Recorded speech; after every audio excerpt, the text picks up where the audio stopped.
pledge. Bow our heads, please. Dear Father, we thank you for this day. Thank you for the gift of your Son who has come to take our sins and to give us guidance into your heavenly kingdom. Please give us the same guidance as we go about the business of the city.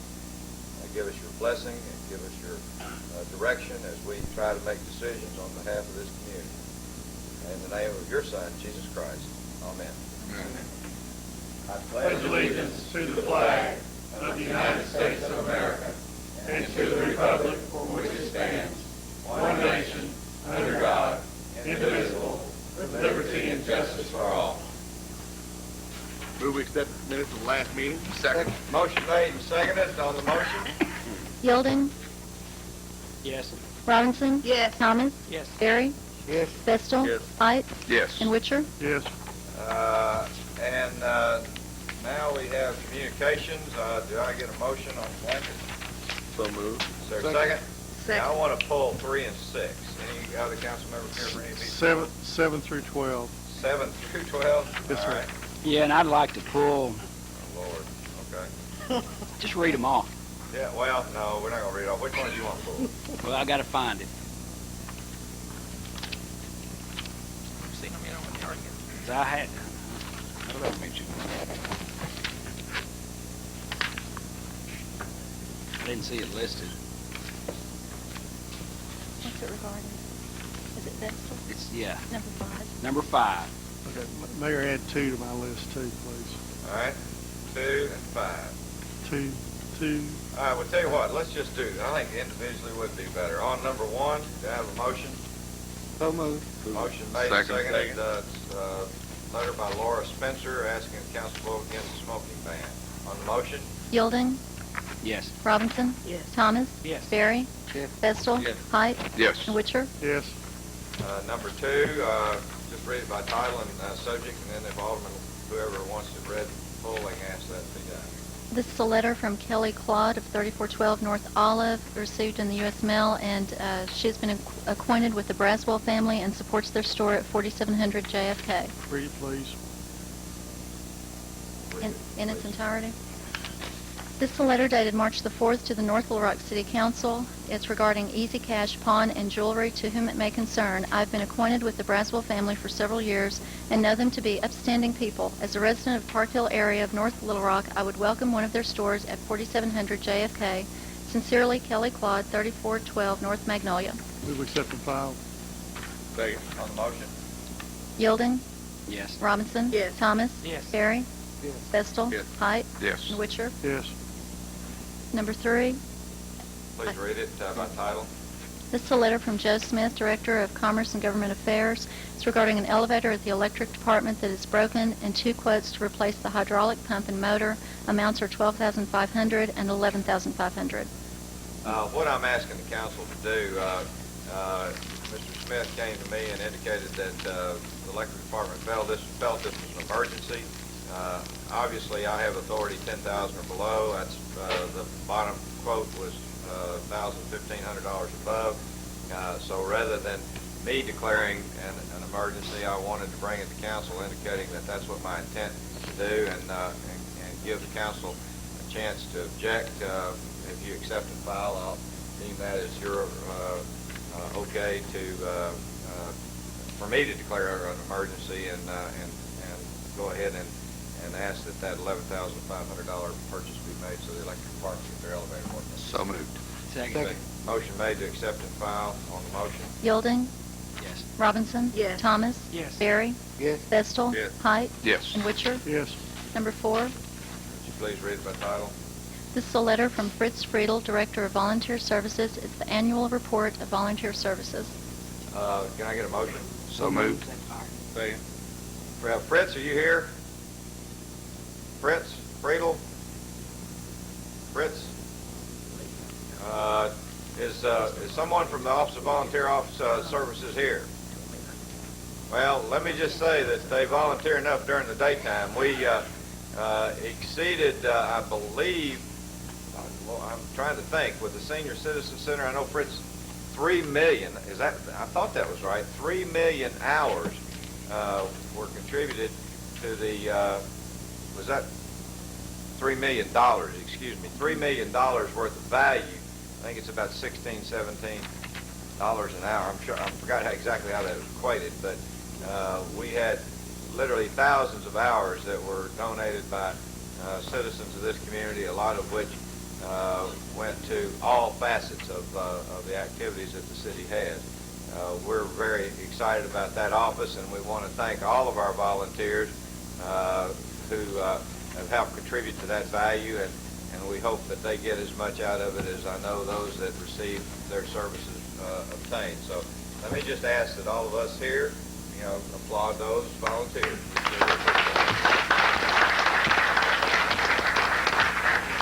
Do we need to get a vote Yes, sir. on the motion to accept and file? Yielding. Yes. Robinson. Yes. Thomas. Yes. Barry. Yes. Vestal. Yes. Height. Yes. And Witcher. Yes. Next item. Number Would like 5. to finish communications. Do you want that in its entirety? Of course. Why not? This is a letter dated March the 3rd, 2004 to Mayor Patrick Hayes. Dear Mayor Hayes, this letter is to present our opposition to the proposed pawn shop on JFK Boulevard. We do not feel that an establishment of this type, no matter how much its owners and or proprietors beg to differ, would reflect positively on the character of our historic neighborhood. It would definitely not attract the desired clientele to our other merchants and potential merchants in the area. What next? Maybe we could get a homeless shelter or maybe a gentleman's club. Please, we are confident that our collective pawn shop needs are being adequately met by the 50 other establishments listed in the current fund directory.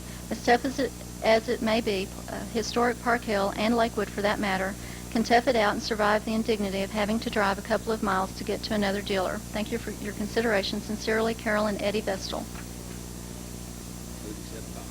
Second. On the motion? Yielding. Robinson. Yes. Thomas. Yes. Barry. Yes. Vestal. Yes. Height. Yes. And Witcher. Yes. Number 6. Yeah, just read it by title. This is a memorandum from Mike Smith. It's regarding the removal of the old Public Works asphalt plant. Move accept and file. Second.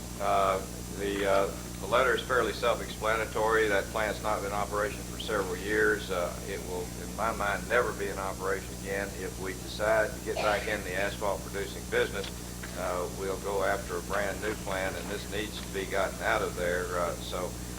We're not saying that we're getting out of the asphalt plant business forever. We are out now and have been, like I mentioned. That plant would, because of its age and because of its, you can't find parts for it. It's just, we would never use that plant again. And yet, I'm not saying, as I mentioned, that we're getting out of the asphalt business forever. If we do get back in it, we'll have to find a new plant anyway. Alderman Thomas? I would just like to echo that too, and if we have an opportunity, I wish we'd actually take some bids, check into what it would cost to get a new plant, because I think that the one we had for years was very efficient, and now it's not, but it served a lot of purpose. We paved a lot of streets in years past. No doubt about it. Mr. Ward, I don't know where you are, but there you are. I sure don't have a problem with Alderman Thomas's request. If you would, over the next several months, we're not in a big hurry to do that, because I know there are a lot of things going on. We're getting ready to get in the middle of paving season, but certainly before the year is out, maybe before the summer gets too much down the road, if you could put in motion a review to take a look at what the cost of a new plant would be, its production, the personnel we'd allocate to it, and then make a recommendation to us. I'd like that in writing so the council can be able to review it, and we can just decide. I'd like to say one other word too. I know that some of the fellows have told me they go out, to buy the asphalt, and many times they come back empty. They can't get it then. They have to go back another time. So I feel that if we could do that, we'd save ourselves a lot of time. Mr. Ward, would you kind of give me a report on that too? Because I know that was one of the things when we were talking to some of our vendors about asphalt, that that they were going to try to make us give us an opportunity to not have to avoid those kinds of delays. So, give me an idea of how long we're having to wait on average. On the motion? Yielding. Yes. Robinson. Yes. Thomas. Yes. Barry. Yes. Vestal. Yes. Height. Yes. And Witcher. Yes. Number 7. Witcher. Read it, please. Dear Alderman Witcher, I'm very much appreciate the opportunity to come before the North Little Rock City Council and talk about something in which I have great pride, Easy Cash Cash Pawn and Jewelry.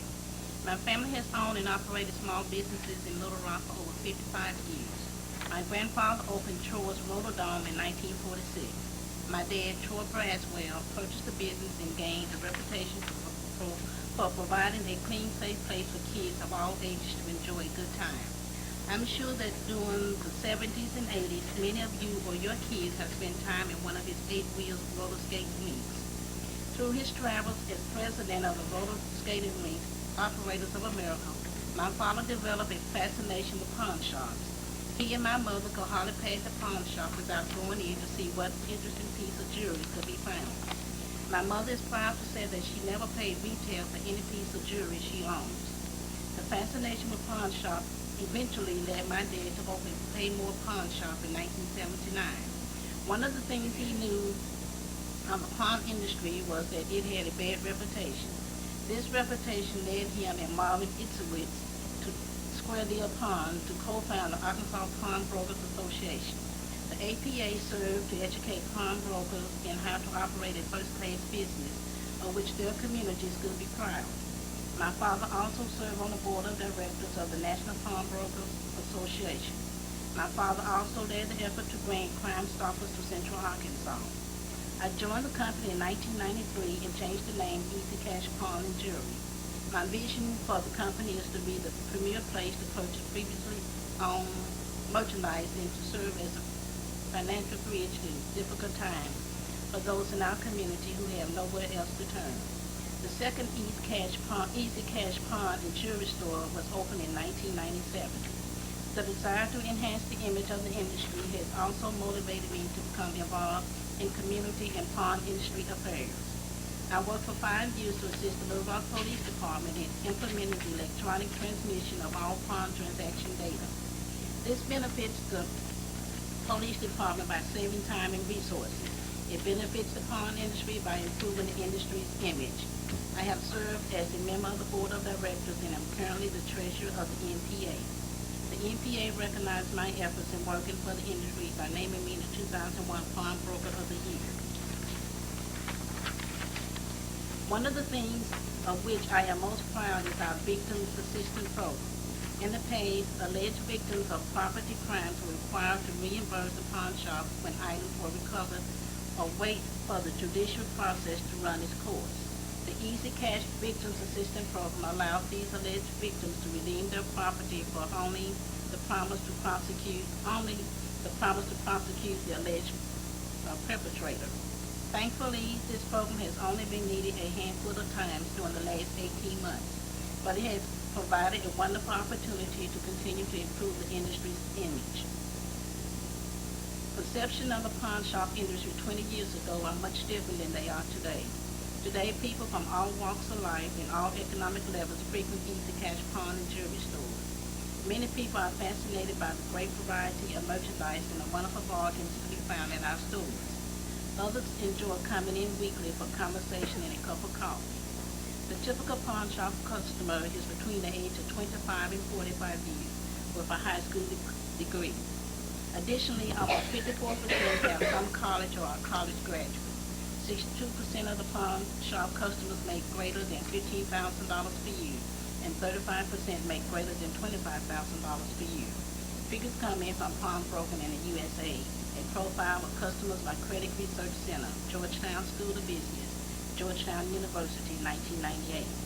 I can assure you that based on the demographics of the area, there is an overwhelming number of people that will not only be unopposed to our conditional use request, but will also frequent the store.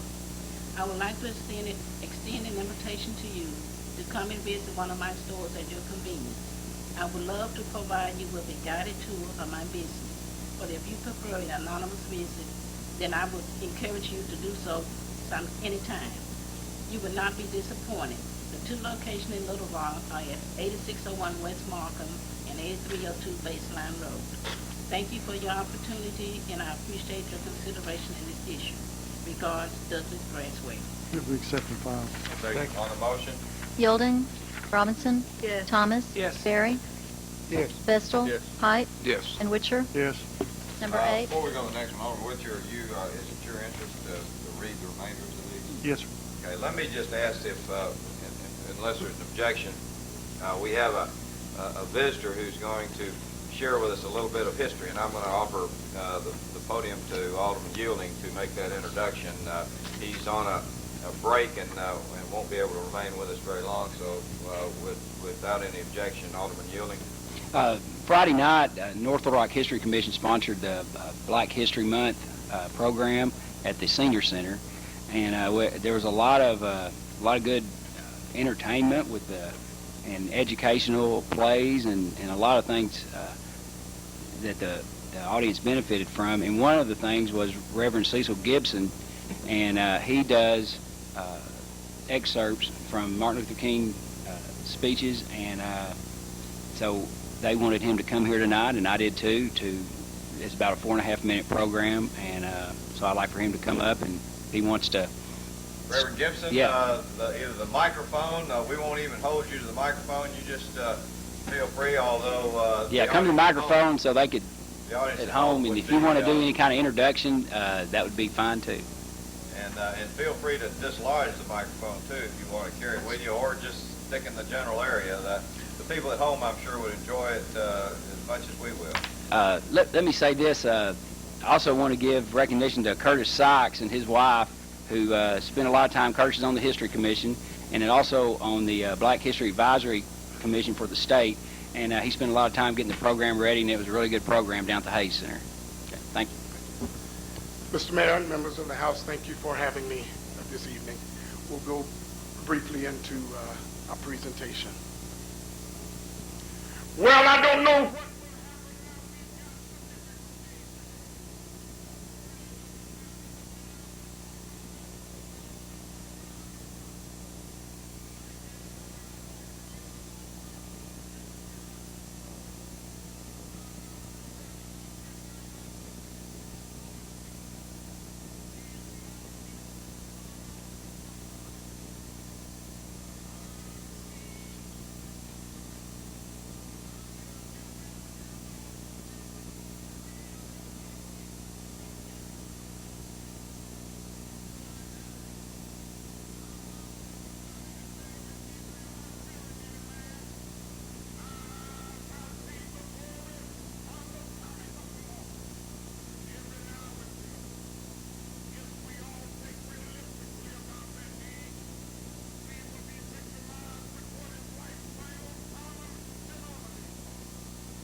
To say that day that I did try in my life to feed those who were hungry. I want you to be able to say that day that I did try in my life to clothe those who were naked. And I tried to be right on the war questions. Yes, if you want to say that I was a drum major, say that I was a drum major for justice. Say that I was a drum major for peace. And say that I was a drum major for righteousness. All the other shallow things will not matter.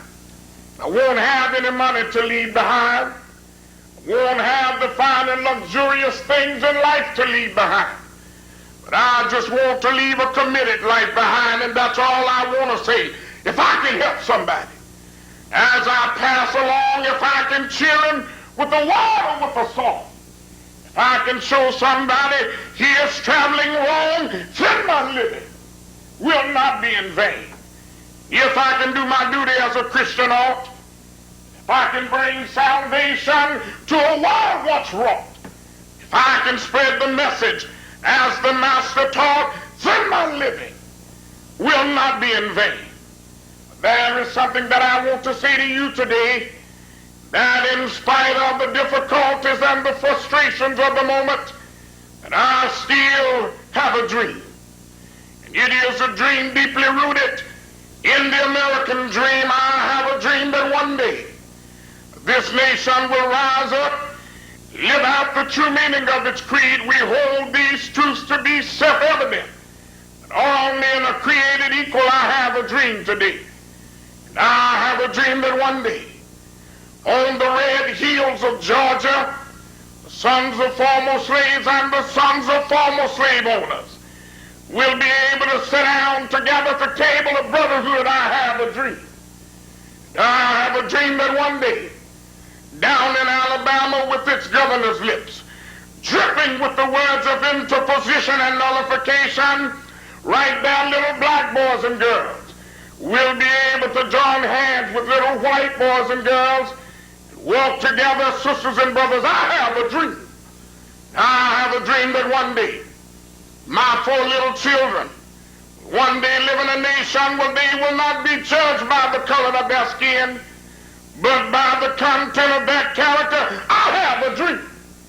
And I have a dream that one day every valley shall be exalted, every hill and mountain shall be made low, the rough places made plain, and the crooked places made straight.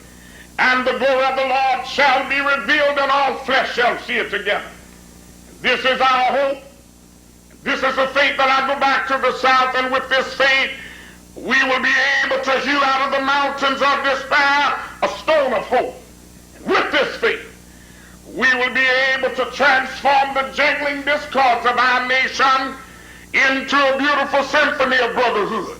With this faith, we will be able to work together, to pray together, to struggle together, to go to jail together, and to stand up for freedom together, knowing that we would be free one day.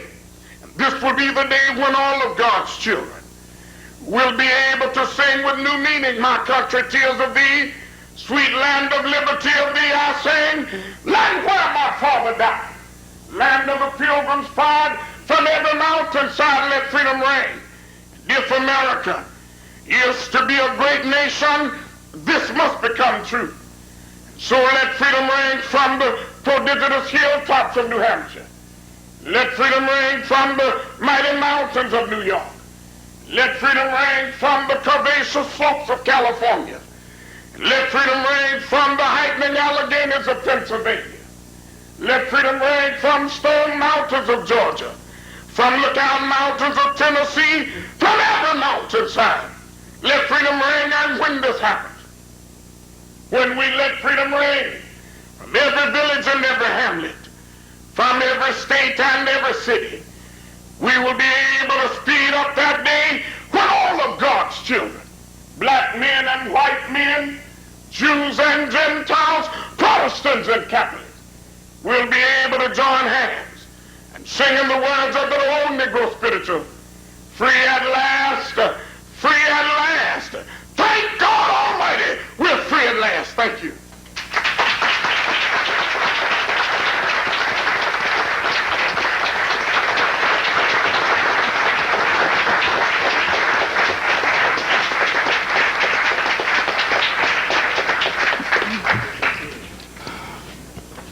We certainly appreciate Reverend Gibson being here, and the words I think all of us know and had a chance to remember and to realize that while we've come a long way, we still have a long way to go. With that, we appreciate it, Reverend Gibson, and thank you very much for taking your time and sharing your talents with us. Alderman Witcher? Number 8. Yes. It's a letter dated February 26, 2004. To whom it may concern, the Little Rock Police Department Property Crimes Unit is responsible for the overseeing of both Easy Cash pawn and jewelry stores in Little Rock. The management of both stores does an excellent job of qualifying customers and merchandise presented. As a result, we have infrequent occurrences of stolen property recovered at either store. The management is always eager to assist in the investigation and/or prosecution of property crimes when necessary. In summary, Easy Cash pawn and jewelry stores are operated with the highest standards of integrity. Doug Braswell, was also an intricate part in this department's implementation of electronic tracking system for pawn shops. If I can be of further assistance, please feel free to contact me at 371-4680. Respectfully, Ricky Tribble, Little Rock Police Department, Burglary Squad. Move we accept and file. Second. On the motion? Yielding. Yes. Robinson. Yes. Thomas. Yes. Berry. Yes. Vestal. Yes. Height. Yes. And Witcher. Yes. Number 9. Read it, please. Dear council members, my family has operated Square Deer Pond in North Little Rock for more than 60 years. I have held a leadership position in the pond industry for many years because of my long history in the business and my desire to improve the reputation of the industry. During my time working in the pond industry, I have come to know Troy and Douglas Braswell personally and professionally. They have a reputation for operating their Easy Cash pawn and jewelry stores in a manner that is above reproach. They have also worked very hard to improve the image of the industry and to encourage all pawn shops in our state to operate with the same high standards for which their own stores are known. I believe that Troy and Douglas Braswell's business will be an asset to the city of North Little Rock and highly recommend your approval of their application. Sincerely, Marvin Itzowitz. Move we accept and file. Second. On the motion? Yielding. Yes. Robinson. Yes. Thomas. Yes. Berry. Yes. Vestal. Yes. Height. Yes. And Witcher. Yes. Number 10. Read it, please. This is a letter dated March 2nd, 2004, North Little Rock City Council regarding Easy Cash Pawn and Jewelry. Dear North Little Rock City Council members, I am writing to express my support for Troy and Douglas Braswell and their desire to open a North Little Rock branch of their pawn shop business. I know Troy and Douglas Braswell to be men of fine character who also enjoy an excellent business reputation in the Little Rock community where they presently operate. I can state without reservation they and their proposed business would be an asset to the city of North Little Rock. I endorse their application to do business in the city. Sincerely, Mackie M. Pierce. Move we accept and file. Second. On the motion? Yielding. Yes. Robinson. Yes. Thomas. Yes. Berry. Yes. Vestal. Yes. Height. Yes. And Witcher. Yes. Number 11. Read it, please.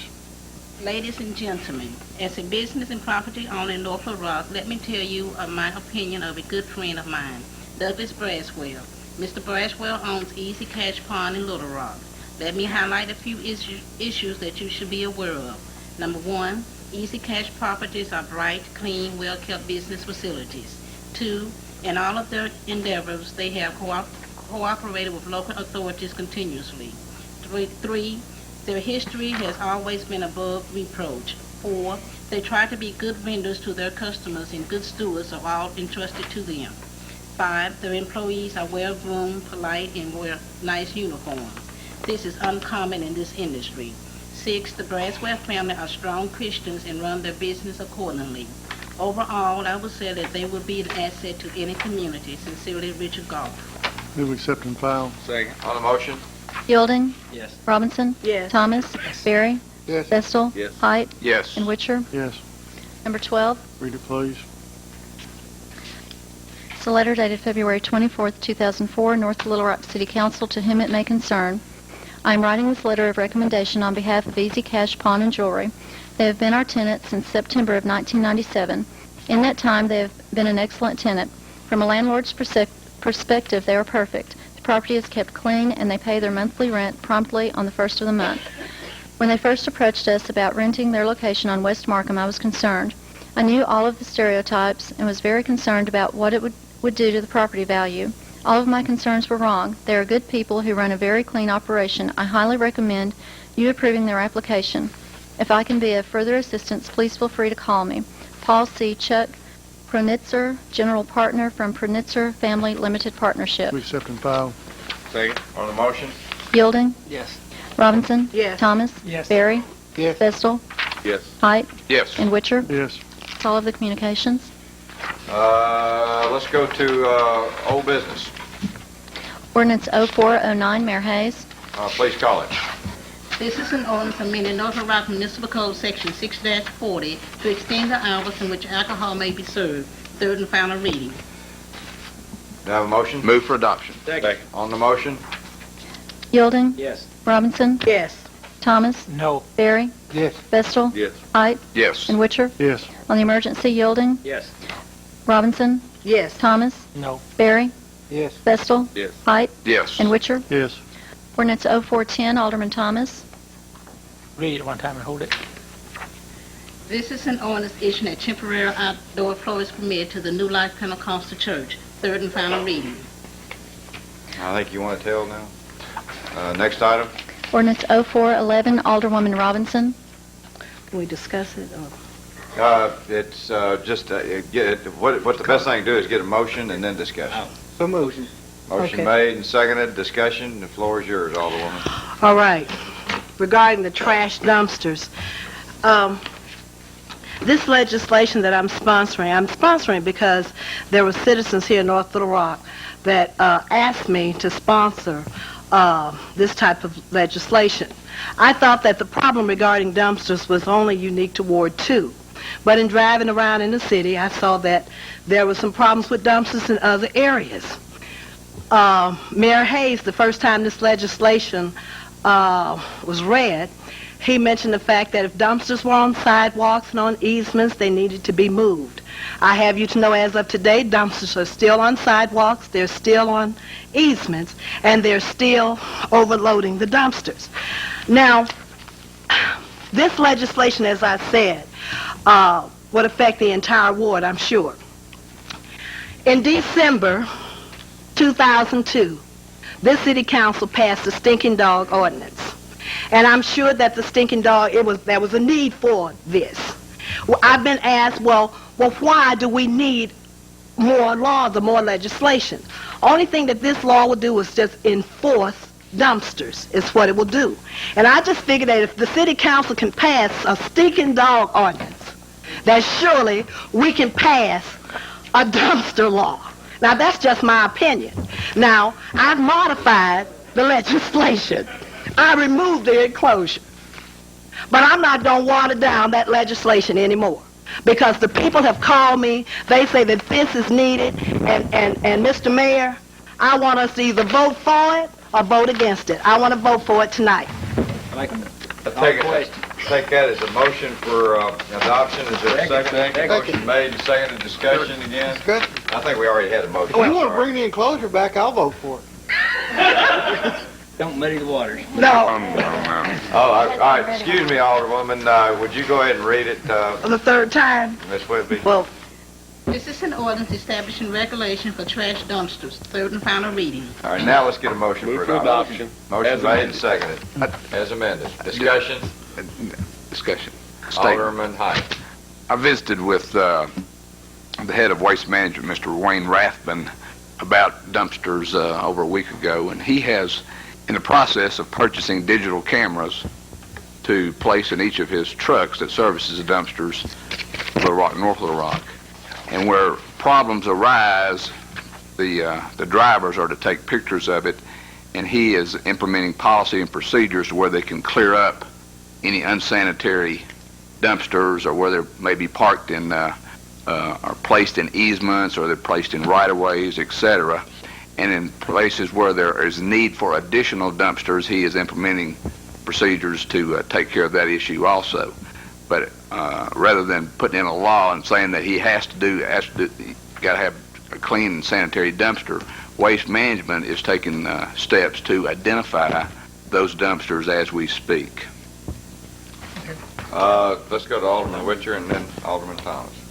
Yes, Mayor, fellow council members, I guess one of the things that occurred to me as I was thinking about this legislation is perhaps, well, all right, let me back up. All right, I know in your case, Ms. Robinson, a particular dumpster is at an apartment complex, and I too have had some problems at some complexes, and I was wondering if perhaps as we look at the legislation, perhaps we shouldn't consider size of dumpsters based on the number of units and or some type of formula for use of dumpsters, so that the dumpsters would be adequate for the sites. And because really we don't address that now. And I'm throwing it out as an idea to talk about. That's it. Thomas. I guess what I was going to say, I don't think that that what's being proposed here would be in conflict at all of what Alderman Height had to say. I think that that would be something they'd want to do anyway, is to keep them clean. Any other discussion? Alderman Ewing? Yeah, I think that's a great thing that Waste Management's going to do. Of course, they're not the only dumpster in town, so they're not the only company that's operating, and some people have things that they do privately. And I think Alderman Robinson's right. I mean, we can pass a stinking dog ordinance. We can sure pass an ordinance to keep trash off the street and all these dumpsters. And, you know, there needs to be some enforcement. And for there to be some enforcement, there needs to be some laws and some penalties. So, well, I think all those things are good, and we can certainly look at the sizes, but I think that's the responsibility of the people renting it to make sure they're big enough.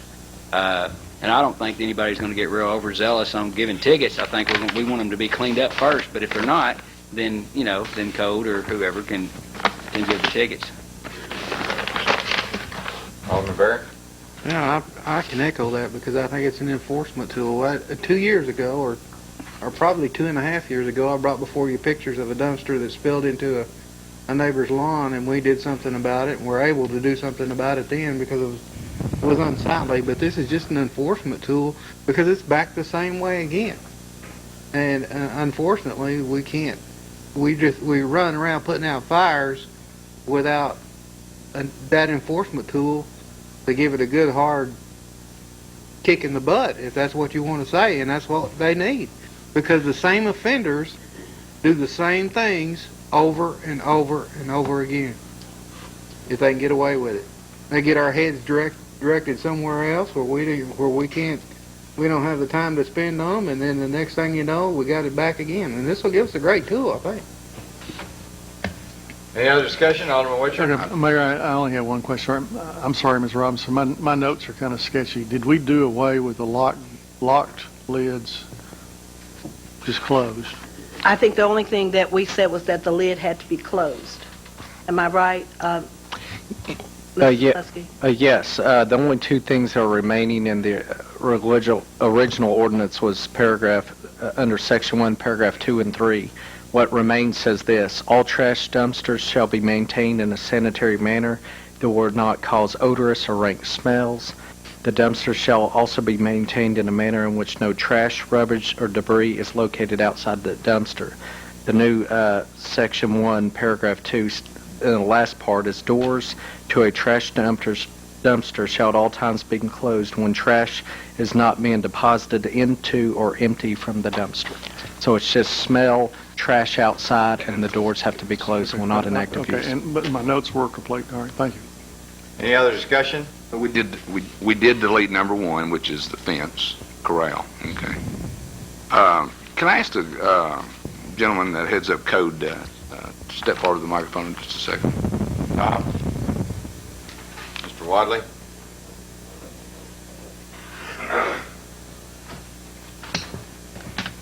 Presently, do we have any rules and regulations concerning dumpsters in our code?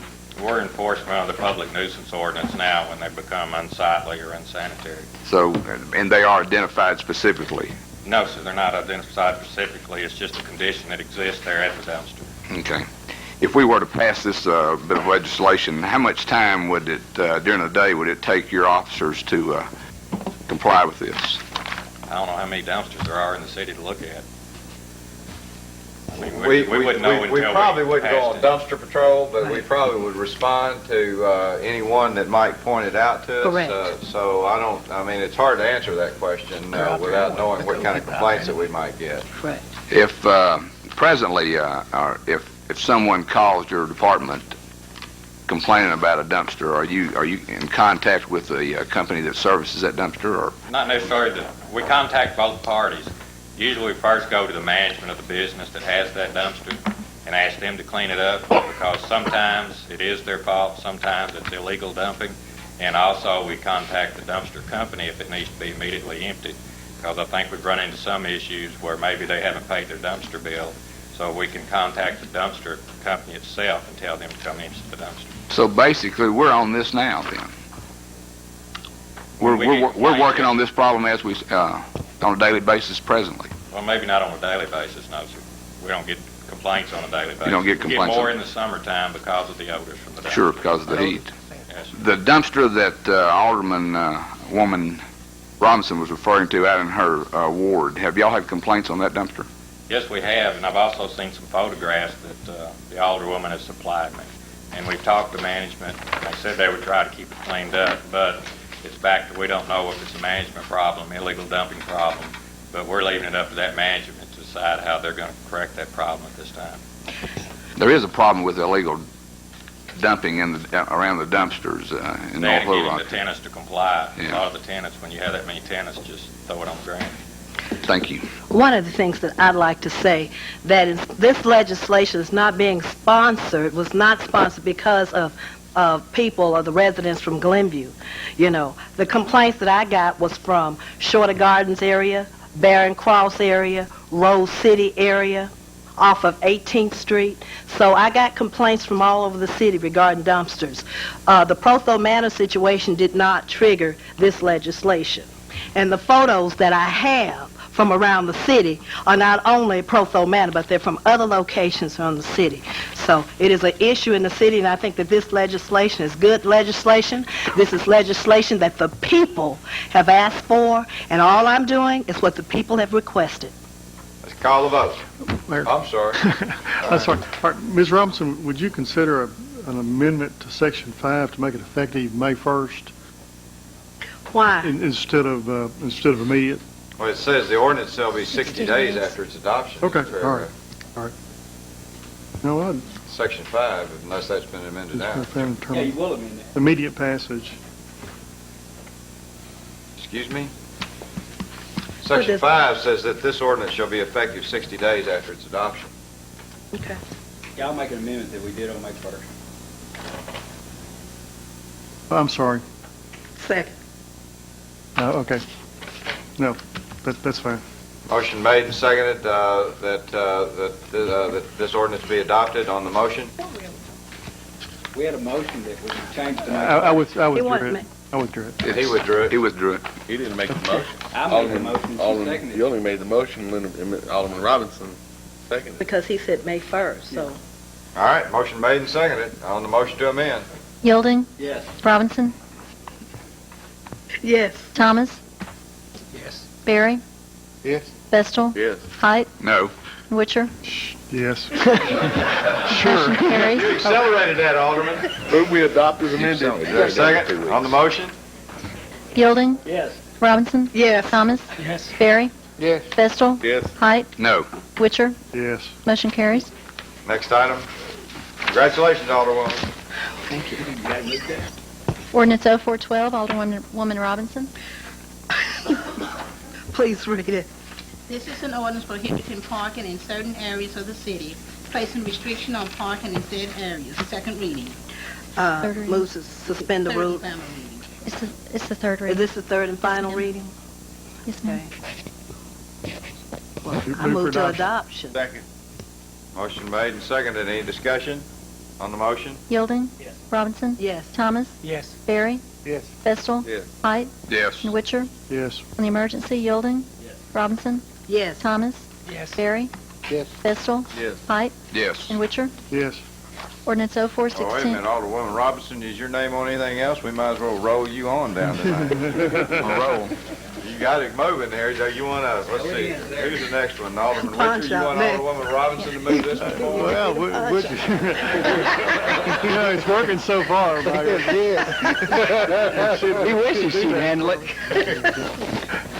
Next item. Ordinance 0416, Alderman Witcher. Read it, please. This is an ordinance allowing a special use for a pawn shop in a C3 zone for certain real property located at 4700 JFK Boulevard in the city of North Little Rock. Second reading. And Mayor, I'm going to hold this. There are a number of people here from the Park Hill area, though, that I think that want to talk about it. And at this time, since it's the last piece of legislation, I'm fine with that. Alderman Witcher is holding the last piece of legislation that has to do with the zoning of the Lake Hill Shopping Center. Special use. Special use. 4700. Special use, and is going to hold that legislation. It's been read once. It has to be read a second and the third time. We can suspend the rules, but I understand. been read twice It's been now. read Yeah, twice. I'm Yes, sir. sorry. This is the second reading. This is the second reading, so it has it can be read and voted on without suspension of the rules at the next meeting, which is when it'll come up, or at Alderman Witcher's choosing. I understand there are some people here that are concerned about that. We are at the end. We're getting ready to go into public comment as soon as this is over with. But while we're on this topic, Alderman Witcher is requested, and I certainly don't have an objection. Without objection from the council, anyone caring to comment on this piece of legislation, you can wait till the next council meeting, or you can do it now. Microphone's open. I'm sorry, Alderman Vestal. Mayor, I would suggest that those people wanting to speak on this issue, please do so now and not during the public comment section. Alderman Vestal is requesting anybody that wants to talk about it now, but obviously our public comment section is any comment you want to make, so whatever you choose. Microphone's open. It's open now for comments on the pawn shop. Well, if no one else wants to be first, I will. Alderman, I want to thank you for the opportunity to stand before you today and talk about this issue. Please identify yourself. I'm James Gilson. I'm a resident of Park Hill, a very proud resident of North Little Rock. I've lived in North Little Rock 18 years, and I'm committed to the growth and development and livability of this city. That's why I'm here tonight, because I think that that's threatened by the proposal that stands before you tonight. You all are familiar with the Park Hill neighborhood and the JFK Boulevard Strip.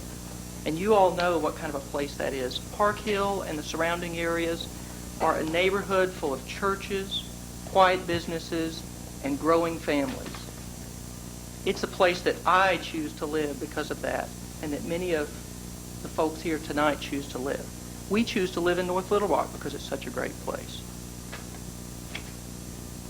That thoroughfare down JFK is oft-traveled by visitors to our city, and for many people that is the first and only perception that they have of our fair city, North Little Rock.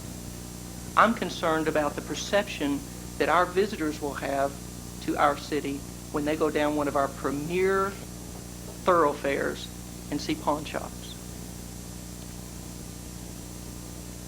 Park Hill's on the rebound.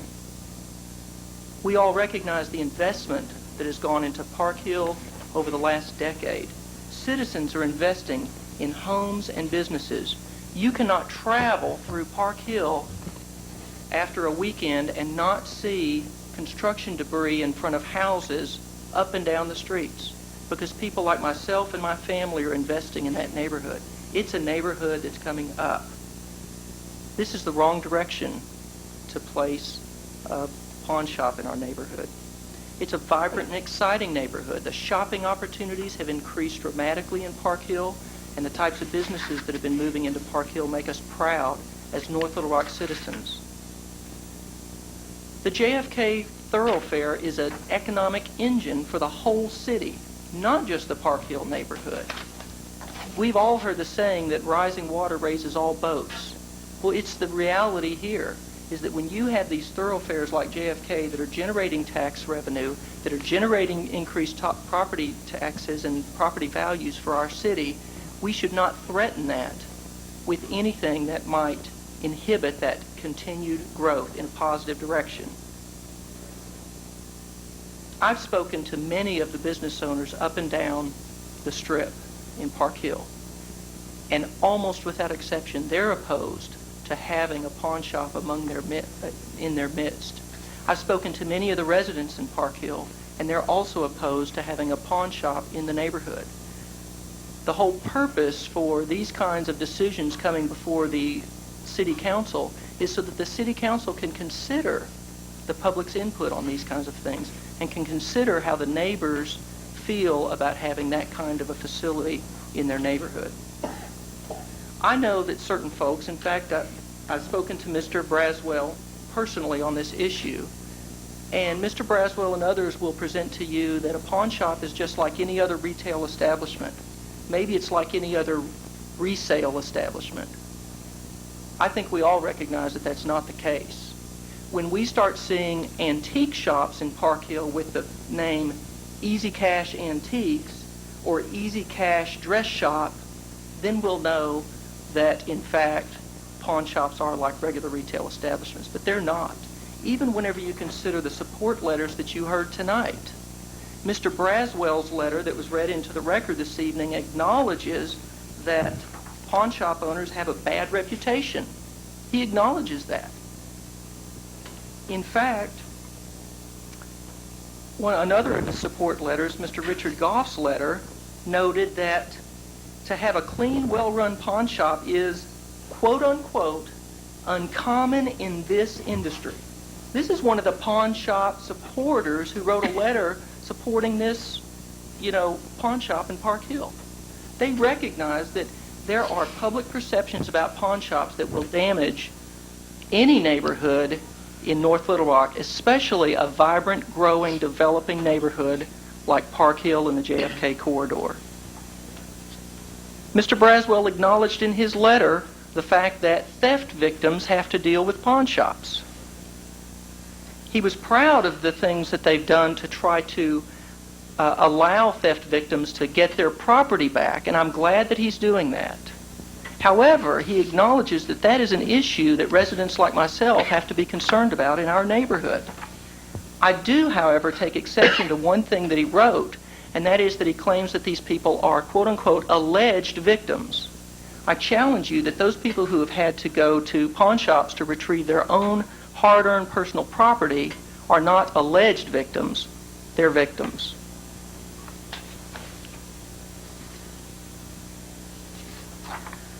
Mr. Braswell notes, and his landlord notes, that he's been a good tenant.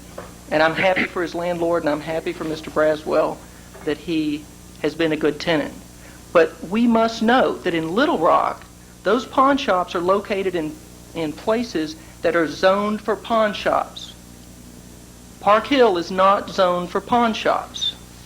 So it's great that he can operate a clean business in a place that's designed to take pawn shops. That's not the case, though, in North Little Rock, where they're planning on locating.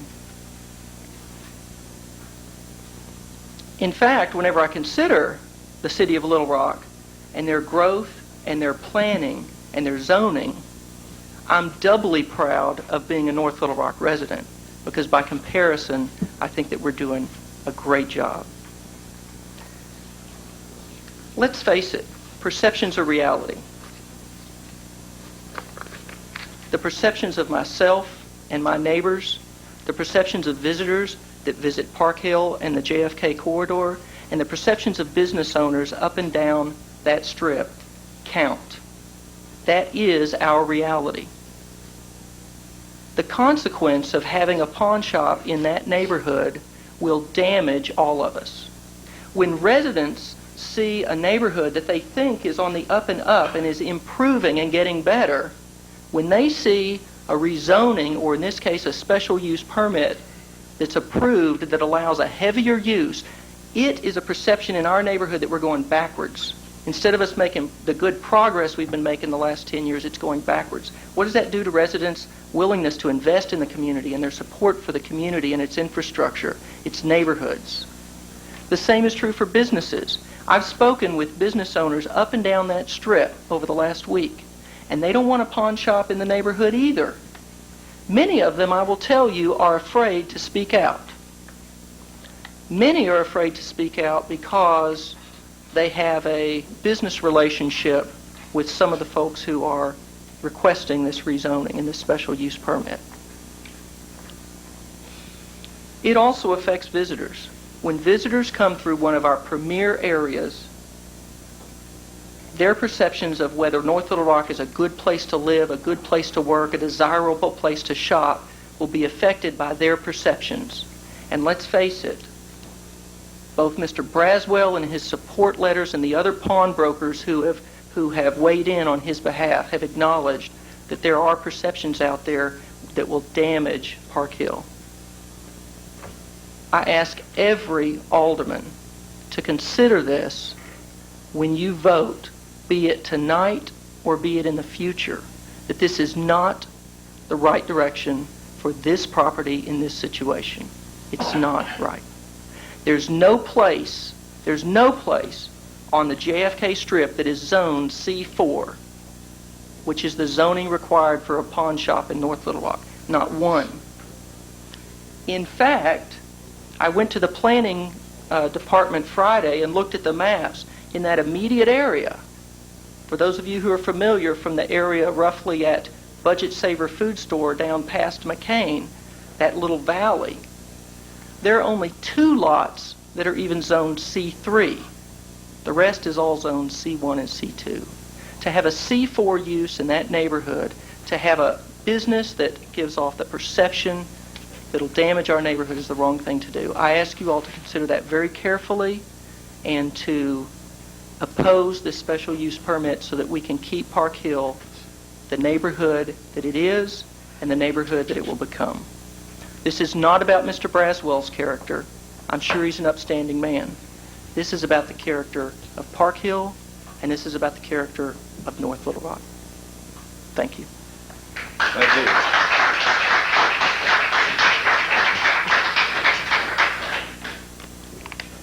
Mr. Mayor and City Council, I'm Joe Armbrust. My wife and I have Wicks and Wax on JFK. I appreciate the young man's comment that we're here, and probably he said most everything that I would have to say. But number one, I also know the Braswell family, and they're fine folks, and I know some folks that work for them, and they're fine folks. And this has nothing to do with the pawn shop business per se. But this is what I would like to just to make my comments about it, and I want to go ahead and speak tonight because I'm not sure that I would be able to be here. I'm a little bit surprised that after 2 times, Mr. Witcher, that you wouldn't go ahead and bring this. Obviously, you have some kind of reason for not bringing it, but anyway. My problem is, Mayor and council members, is I'm really opposed to spot zoning, where you just go in and you just pick out one special place here and a special place over here and another special place over here. If you're going to do that, why don't you consider starting at McCain Boulevard and going all the way up to Park Hill School or wherever you want to go and just zone it all. But don't go in and just pick out, this has been zoned for this for years and years and years, and the people in that area, like ourselves, have put in businesses, assuming that the businesses and things would be there, would be businesses that would be compatible and that was meeting the requirements that are there now. So I'm opposed as much as anything to the spot zoning, whether it be a pawn shop, whether it be an automobile dealership, or whether it may be some other type of business that may go in there. And so that's one of the things I would like to say. And another thing, is there a reason that maybe this type of business could not find a place in the zone that's already zoned to fit that business and not have to go through all this business? Another thing I would like to be concerned about, I would like to ask a question. Should this business go in there and then 2 or 3 or 4 years later down the line they decide that they don't want this business anymore, and then they go ahead and retire, they get out of the business, and that business is zoned for C4 for anything to go in there, what's going to go in there next? This is a special use, Joe, and that means that if that business ceases, so would the use cease. It's not a zone, it's a special use. So, that issue is not one that you need to concern yourself about. Well, Mayor Hayes, I might not be concerned about that, but let me ask you this. What about the BS Rental Company on D Street in JFK a few years ago? I'm not sure, Mr. Boyles. Are you around here? What's that zone? The B&S Rental? They have a special use permit for rental. It's the same thing, Joe. Special use is something that, I don't know how long they've been doing it, but a long time. And so as soon as they cease operations for 30 days, I believe, Robert, what's the time limit? How long did that operation cease before that special use expires? This is a special use. No, I'm talking about how long would a special use have to terminate before the special use loses its character? 12 months. How much? Immediately. Yeah, immediately. Non-conforming. Well, I know that the reason I'm asking that, and I don't know if our city attorney has an answer, but I remember the Rampaws burned, and they got that back open within a short period of time because they were worried about using their special use. Well, that was a non-conforming use brought in when zoning or the city annexed it, and it's zoned residential, and that's why they're not allowed to expand.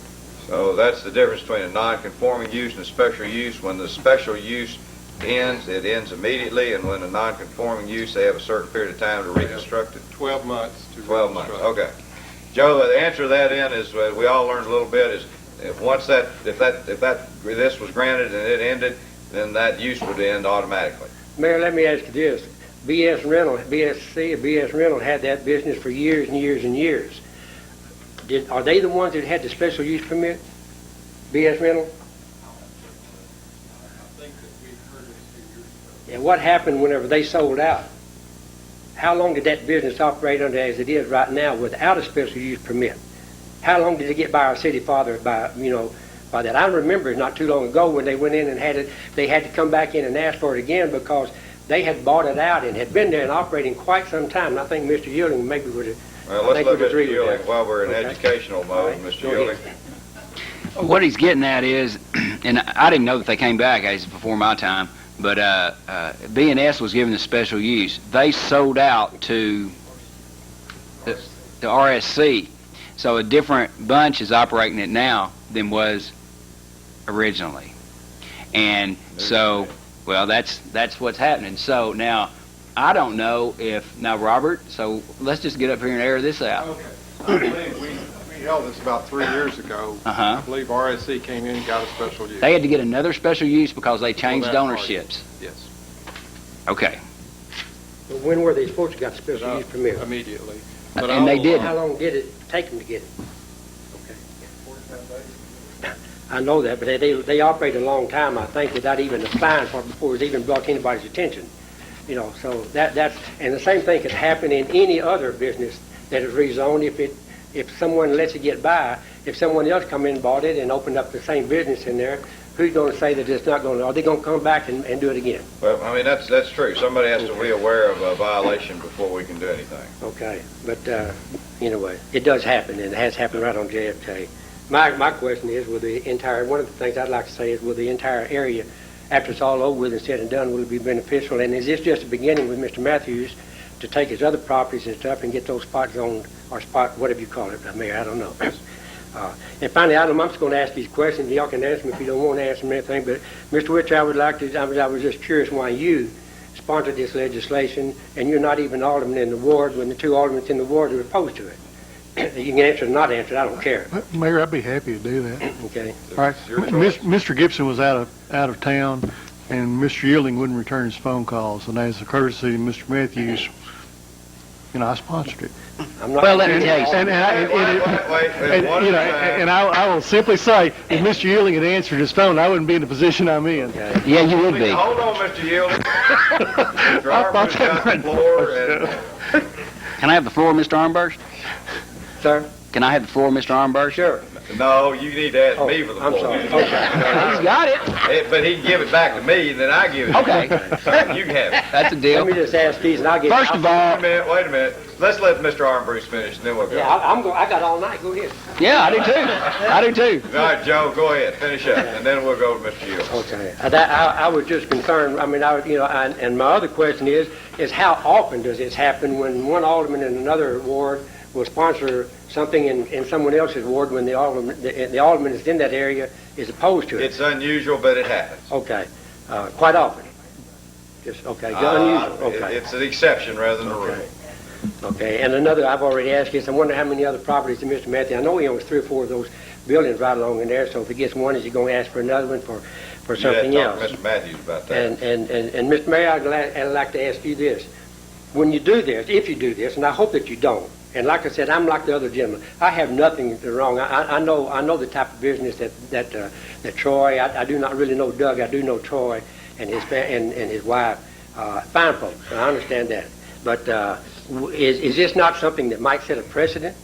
If you get it one time here and then someone else comes in, what are you going to say to this other person over here if they have something you want to do? Okay. And then I've already asked you a question, why don't we go into business that's already zoned, for this? So anyway, that's all that I have. I do wish that the people that are here, and I appreciate the letters, like the young man said, that were sent from Little Rock over here. But let me tell you what, Mr. Mayor and council folks, I'm concerned with what the people in North Little Rock say and what we feel. I know the people that we come through Wicks and Wax Gifts, And I know what their comments have been. And I have not had anybody so far to say that I'll be glad when this all gets resolved and these businesses go in there. And I thank you for your time. And we appreciate your fudge, too. We like that. And the products. Alderman, before I go back to the microphone, Alderman Yielding. Well, first of all, let's just clear this up about people not returning phone calls. Martin got a phone call. I'm going to talk a little bit from Martin. He's not here. I probably shouldn't do this, but Martin got a phone call, and I got a phone call. Martin was out of town. I didn't get the message off of my machine till the next day, okay? That's the same day that the letter was written to the rest of the council saying the reason why we didn't sponsor it because he couldn't get in touch with us. So, Mr. Witcher, I didn't have an opportunity to return his call, and if I was going to get something rezoned, and if I was going to do a special use, that's happened a lot, since I've been on the council, and people normally are way ahead of it, way ahead on calling their alderman before they can go to anywhere, before they go to the planning commission. They normally call. That to be the case. I know it to be the case. Mr. Thomas knows it to be the case. He's been here 20-some years. That's an important thing, and they will call way ahead of the time. So obviously something was on a fast track, and didn't want to wait till I returned his call. Okay. By that time, I've already got the letter saying that I didn't, and and Martin was in the same position. So and that's all I know. I mean, that's all I'm saying. So obviously they called you to sponsor the legislation. Maybe it was because he knew that it wasn't going to get sponsored by me or somebody else sitting here. I think we've torted and retorted enough, and let's get back to the comments. Microphone's open. Thank you. Thank you, council members. My name is Ron Rosardi. I live on West H Avenue in North Little Rock. I moved here recently from Little Rock, and I've got a family, wife, and 2 daughters. And we moved here because of several wonderful attributes of the city, chief of which was it's got sidewalks, and my girls could ride around the neighborhood safely on the sidewalks, and they feel safer there than they did in Little Rock. And we liked the community, especially in the Park Hill district. The perception that I have of a pawn shop has never been good. When I see them, invariably they have bars in the window. To me, that's a sign of danger. The adjoining properties, okay, it's been pointed out to me that it's a Precision Tune on one side and a Quick Copy on the other. That, of course, is no comparison to a pawn shop. The support letters that were read at the beginning obviously were stacked in favor of a pawn shop, and as several good points were made, each of them appear to me to have got certain agendas. A code pawn shop owner was in favor of it. And there's a reason that this was in a special use permit. And to change it now to a C4 when so much wonderful planning has gone on up and down there, the businesses really look sharp. They look good. But a pawn shop to me, is just not the kind of business and the kind of traffic of the customer base that needs to be coming in and out of there. They sell guns at a pawn shop. Even if it's mostly jewelry, they will have guns. Do you have any questions for me? Thank you very much. Thank you. Microphone's still open. Mr. Mayor, members of the council, I appreciate you hearing me. My name's Kerry Tyson. I too live in Park Hill and object to the proposed pawn shop. Object for many of the reasons the earlier citizens said. It strikes me, even as a special use, as a spot zoning. An exception is unacceptable. It's inconsistent, in my opinion. It's bad planning and it's bad policy. Our regulations are set in place to promote goals and the plan of the area, and this would not reflect that. Frankly, I think I see this as an opportunity to continue our sense of place and our community character. Winston Churchill said, "We shape our buildings, and our buildings shape us." And frankly, and to some extent, we're getting what we deserve for having that metal building and consistent structure in the rest of our area. So I see this as an opportunity to take advantage of some of the successes we've had with our historic district, for example. I see this as an opportunity for Park Hill to take advantage of something many other communities have, which is a mandatory review, voluntary compliance, such as was done with the Kryliki structure, that's made it a lot more sympathetic to the area. So I see this as an opportunity for us, for a wake-up call, for us to take advantage of some of the successes we've had, and I'd urge you to vote against this.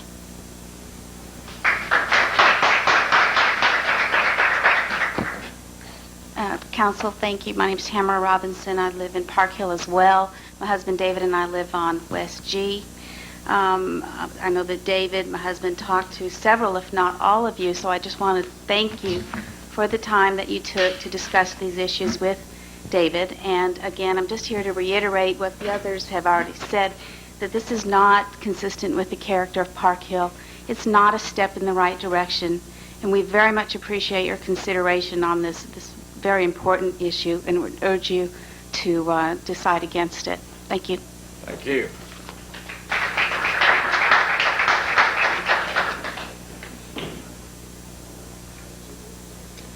Mayor, City Council, my name is Sherry Ryan. I'm a chiropractor in Park Hill at Complete Chiropractic. I spoke during the last City Council meeting, and since then I've had time to put some thoughts on paper. First of all, we spent approximately $750,000 improving Park Hill. That's my tax money, and that's your tax money, whether or not you live in Park Hill. We don't want to throw that money down the drain. We want the improvements to continue. We have landscaping coming up, and that'll be another $22,000 to $25,000. We don't want that to go down the drain. Also, I mentioned last time about the safety in that area. My business has been broken into 3 times, but it wasn't just my business. It was a string of businesses each time. They were looking for quick items, but now that there will be a pawn shop, they might think, oh, well, I have an incentive. I can go pawn that down the street. I don't want them to take my computers. I don't want them to take my phone system or anything else I happen to have in my office. Also, I am a resident on the other side of this location. I live back behind Hardee's on 57th Street, or 55th Street. I don't want the foot traffic through that area to be the wrong type either, so I worry about my safety there. Right now, I feel very safe walking out there in the middle of the night, but there are certain areas, obviously, I wouldn't go, so I don't want it to pull from that direction either. Also, at my office, which is right there in Park Hill, I've had people stop in the middle of the day and ask for directions to some bogus place. That kind of raises an eyebrow. Why would they stop at my office, which is set back off the street a little bit? Most of the time, people will stop at a gas station and ask for directions. So after the string of break-ins, anytime somebody stops in my office with a bogus request like that, we turn it over to the authorities and let them know that there's somebody, it doesn't look quite right. We don't want that type of foot traffic going through there. It just doesn't make sense. So for the safety of my business and my home and the other people that live in this area and the other businesses, I want to say, speak against this, vote against this. We don't need this in our area. Thank you. Microphone's still open.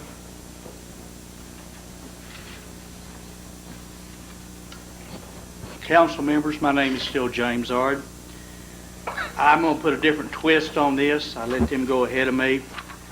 I hold before you a Yellow Page ad that has a listing for his address and his phone number. I've called the telephone number. I do know how they're doing it. They're doing remote call forwarding, which is very illegal. You have to get your telephone number in the directory X number of days, and Charlie Hyatt can back me up on this, since he worked for Yellow Pages for a while. You have to get in there X number of days before you can get your business going if you're going to open something after the director comes out. When you call these people on this number, it call forwards to the Little Rock location, a Little Rock location. Which one you don't need to know, I know which one. They tell you when you tell them you're trying to locate their location, they're going to be open at the end of, by the middle of April for sure. Now, I don't want your aldermen to look, council members to look bad, but how do they know it's going to open by putting all this stuff in there? They didn't do their homework ahead of time. I helped before you last time a drill kit. It was hawked in Mr. Brazel's pawn shop. I gave him my telephone number, gave him the name of the person that hawked it. He was supposed to research it, was my understanding, with Mr. Reynolds listening, and I believe Alderman too listening.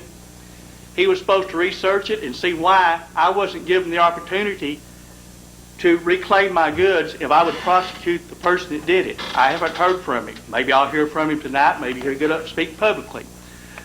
I have behind me an antique telephone, like this one. I had 8 of them stolen from me. Where did they go? Pawn shops. We're not saying he can't come to North Little Rock to do his business.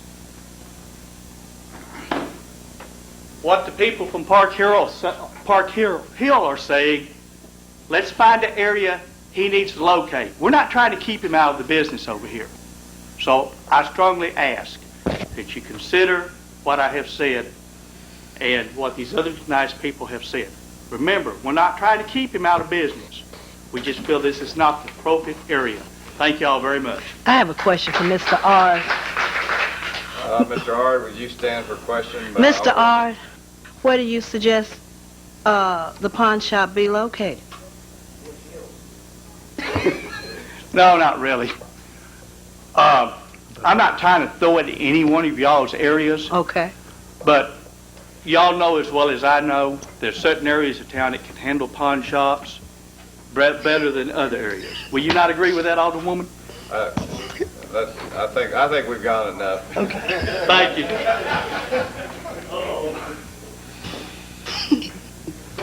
I'm Joe Reynolds, and I appreciate the opportunity to comment, and I would echo most everything that Park Hill residents have said. I've had a bad experience with a pawn shop. I had a lot of stuff stolen from me, and it wound up in a pawn shop, and I had to spend a lot of money for attorneys, private investigators, and everything else to ever retrieve my goods. And whether Ms. Braswell runs a good business, I'm sure he tries to run the best business he can, but in my opinion, like one fellow says, most pawn shops have got burglar guards over the front door where the thieves can't get in there and steal their stuff back. So I don't know what the answer to his locations are, but it seems to me that if the people in Park Hill are this much against it, that he might want to pull his request for a special usage in Park Hill. Thank you.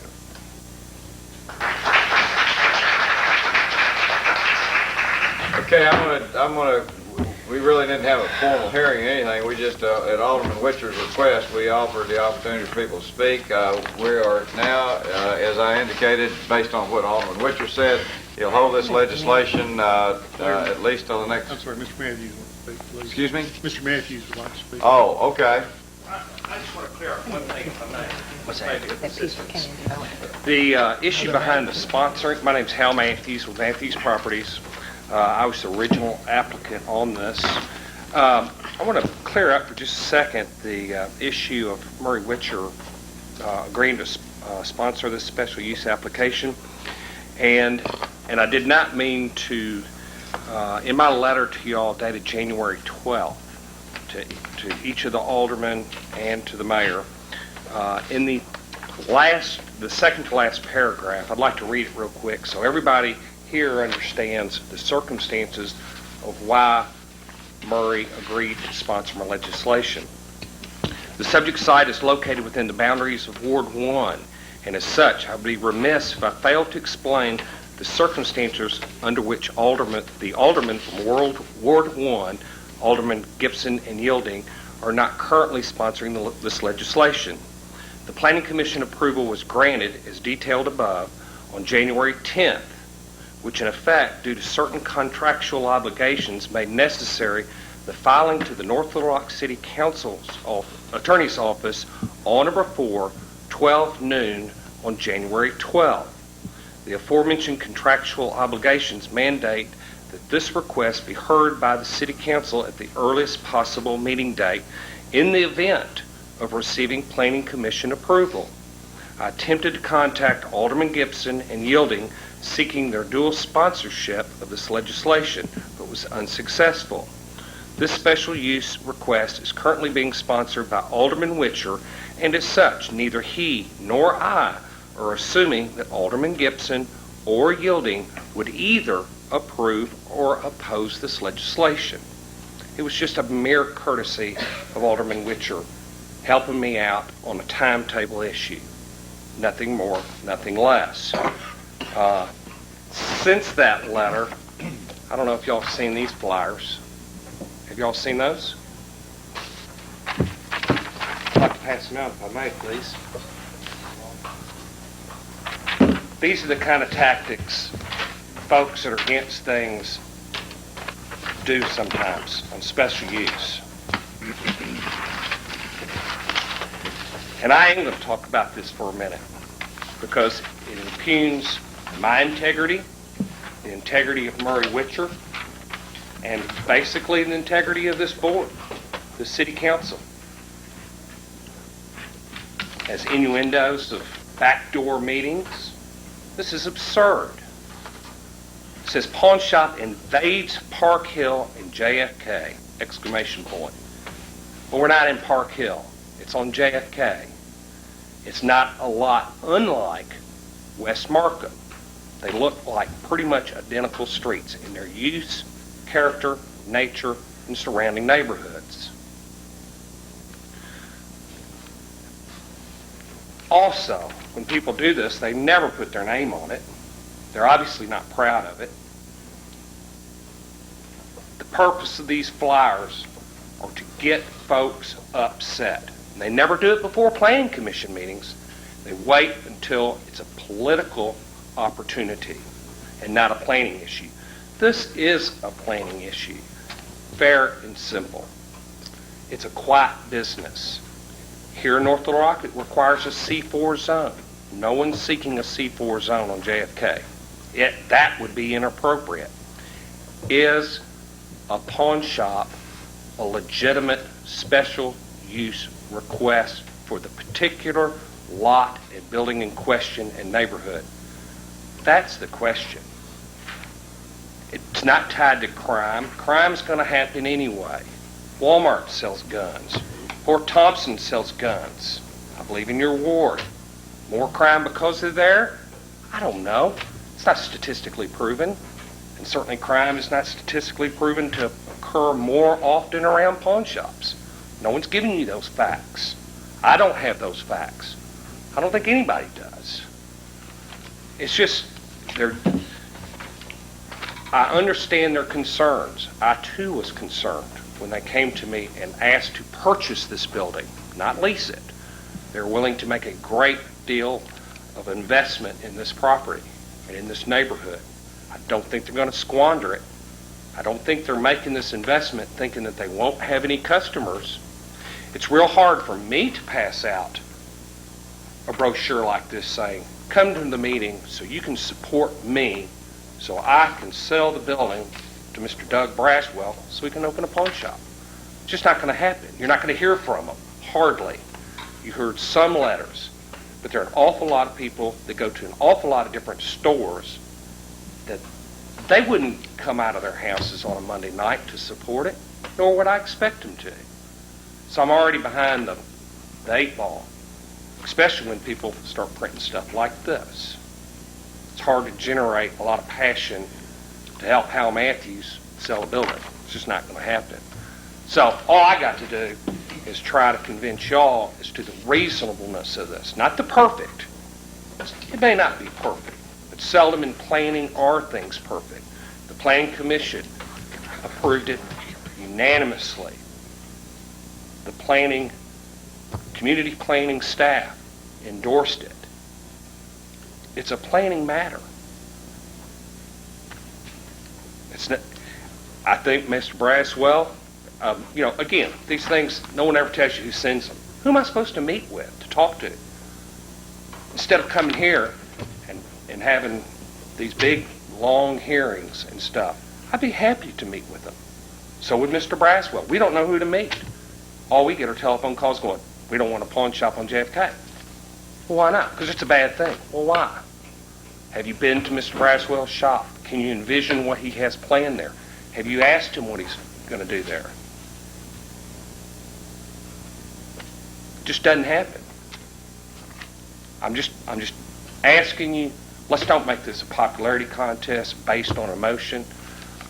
When we do vote on it, let's use our heads. I mean, that's what it is. And I think it's an appropriate use. I think it's reasonable, and I hope that y'all agree so also. Thank you very much. Hi, I'm Bubba Lloyd. I live at 313 Skyline. I guess I was amused to hear Hal talk about the tactics that people are using. I didn't send the letter out. I'd have put my name on it if I'd have done it. I want to tell you a story. Here a number of years ago, up in my neighborhood, we tried to develop a historic district, Park Hill Historic District, Edgemont Historic District, I think is what it was called. And Mr. Matthews and his wife used pretty much the same ideas as far as putting bad ideas in people's heads up there about you wouldn't be able to paint your house this color, you won't be able to put siding on your house, you won't be able to do this. So he's upset. One at a time. One at a time. So he's upset. He's upset. And, you know, Murray, I understand Hal's your friend, but all you have to do, you know, if you want it on JFK, get him something rezoned out in the Indian Hills area. I'm sure Charlie would be for it. Right, Charlie? No, you wouldn't be. And Murray, you wouldn't want it out there. I mean, let's be realistic about it. We spent a lot of money down here in this area, Mayor. Y'all have done a great job. And, you know, I've heard a lot of good things about the Braswell family. And again, it's not about them personally. It's about just the type of business that we're going to be, that's going to be there. We don't need that type of business up here. There's lots of other places if they want it. I don't know that we need any more. I'm with Miss Robinson. I don't think we necessarily need any more pawn shops anywhere. But I just hope that you know, Mr. Matthews at the last meeting said, and I was at home watching, I almost drove down here, and I thought, well, that wouldn't be the smart thing to do. He kind of belittled Mr. Ard and the other gentleman whose name I don't know by saying Reynolds. Mr. Ard and Mr. Reynolds are the only two, and he's kind of talked about them like there's something the matter with them, like they're not quite there or what, which I don't agree with. But, you know, I think he can look tonight and see that there's a lot of people that feel the same way these two guys do. And we don't want it down here. And hope that every one of you will vote the right way. I'd ask Mr. Witcher that you pull this down and tell Mr. Matthews if he wants to sell that property, that maybe he should find another kind of a tenant. And we love businesses coming up here in North Little Rock. I've built my life up here. I've lived here since I was 6. Made a major investment in my business here and home. And hope that, you know, that y'all go ahead and vote this down, and let's not put this thing up here. Appreciate your time. All right, we're winding down. We're not going to get too I might just get wound up, Mayor. I'm not talking to you, Mr. Lloyd. May I just clarify? I generated this brochure, and I distributed it in Park Hill. And I'm not ashamed at all of this. The whole purpose of having this come before the City Council is that this is a public involvement issue. This is about citizens being involved in government and being involved in decisions about their own community. I'm not ashamed at all of that. I will tell you, I inadvertently put one inaccuracy here because I did it so quickly because I had just found out about this issue. And that is that I claimed that it was a rezoning when in fact it's a special use permit. With the exception of that, I stand behind every word on this piece of paper. If you'd like a copy, feel free to stop by. Here's the reason that we're here at the City Council, okay? And this is not to disparage the planning section, but here's the public notice that appeared for this zoning issue. And there is a little tiny 3-line section, 12 inches down a 14-inch column in, goodness knows, I don't know, what is that, about 3-point type, that announces this special use permit. That's why folks in Park Hill were not involved at the Planning Commission stage. Furthermore, I take exception with Mr. Matthews unless there is a problem with the North Little Rock map that I received from the City of North Little Rock. That area where this property is located is in the Park Hill edition of North Little Rock. And in fact, the legal description of the property is even here on the public notice, and it describes it as Lot 115, Block 202 in the Park Hill edition. If that's not in Park Hill, I don't know what is in Park Hill. So I take exception with Mr. Matthews, and I challenge Mr. Matthews to make his flyer that says, I want to sell some property to a pawn shop owner, and take this flyer also to every citizen in Park Hill and see what kind of reception each one of these two things get. I think we all know what it would be like. I'm sorry to prolong the meeting, but I felt like I wanted to clarify. Thanks. 40 seconds, Mayor, please. Get on with it. I also took flyers around, and I will tell Mr. Matthews and anyone else, we asked the people to come to this meeting. Right now, if I come down and participate to express my feelings, it costs me for someone to take care of my mother. I feel it's important enough for people to stand up to the citizens of North Little Rock to express their feelings to help stuff stop. I did take stuff around and hand it out also. Thank you. 40 seconds. We appreciate, Mr. Ard, you keeping your word. This part is adjourned. Now, we're not in public comment section just yet. We're all finished with this. Alderman Thomas, I think you might want to have something in public comment or on this. No, I thought I wanted to. Yeah. You want the public comment part? Yes. All right. Yes. Let me just go ahead and get us out of the pawn shop issue, and now we're going to go ahead and move in. The agenda's finished, right, Ms. Whitby? We're going to go ahead and be in the public comment section. We usually offer any council member the opportunity to say something. Alderman Thomas. Mr. Mayor and members of the council, years ago, Mr. Bert Henry was interested in building Protho Manor, and I was proud to have a part and help him do that. In fact, I bought the old house so that he had there and moved it off so they could build apartments.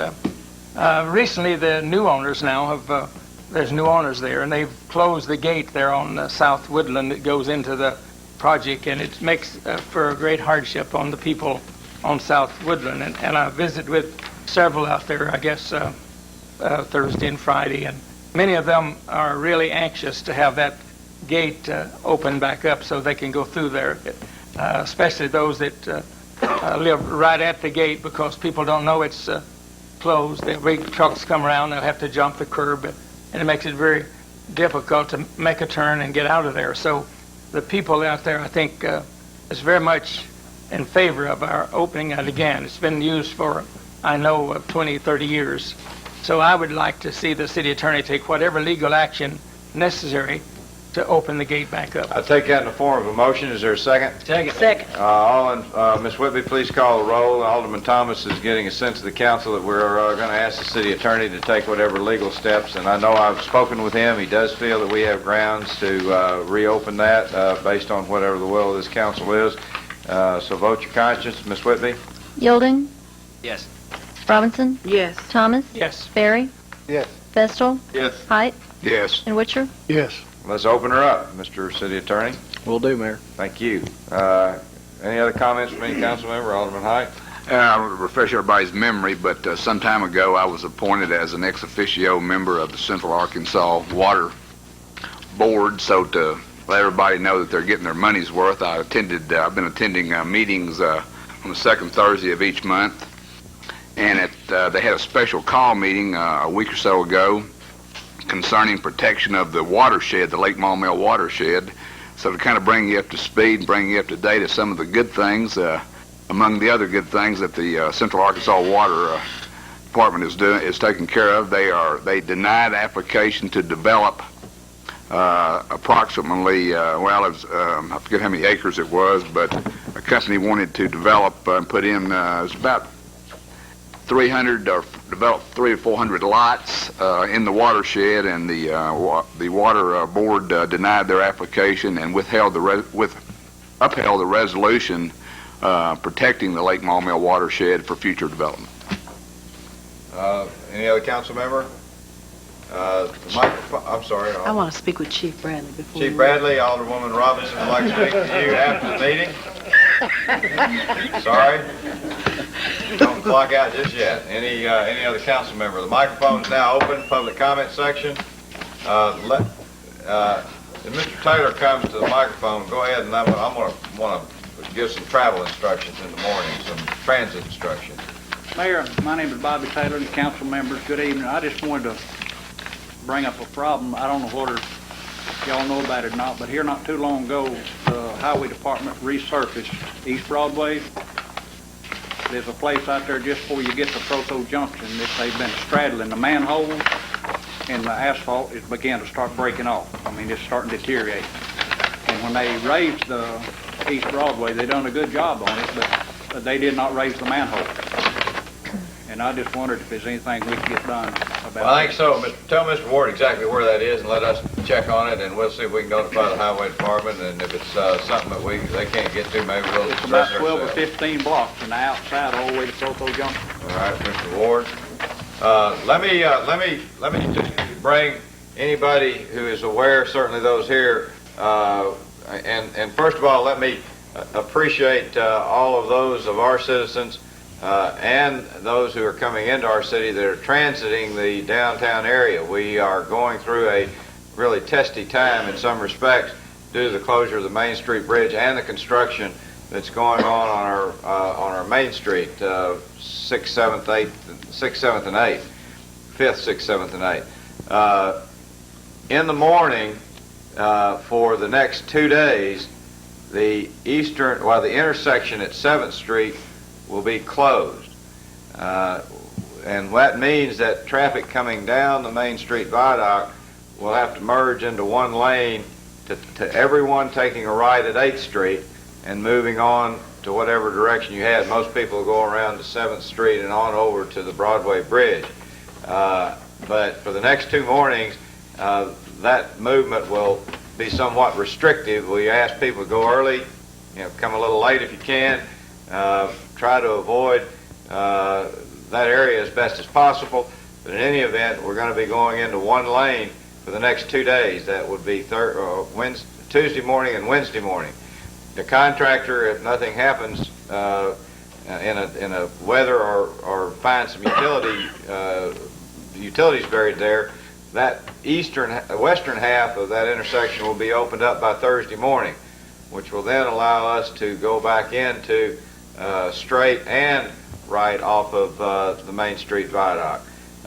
We have officers. We're going to have officers at that movement in the morning. We also have officers that are manning the north end of the Broadway Bridge, both in the evening and in the morning. Traffic is backed up all 3 directions, but we're rotating that movement, and I know we are getting some compliments on how that is expediting the flow of traffic through the Broadway Bridge. So we're going to be with this for another perhaps 3 weeks. Then the Main Street Bridge will open back up. But after 2 more days, then we ought to be pretty well finished with most of the restrictions that are affecting us on Main Street. And the only restriction then will be the closure of the Main Street Bridge. So people will be able to settle into a regular pattern. I want to thank all those who have been going through our downtown area for their patience.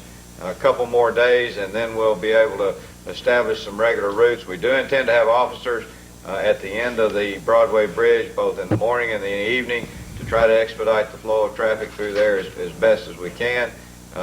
Work with us, and we're going to have a fine and exciting place, given a couple more days for the streetscapes on Main Street.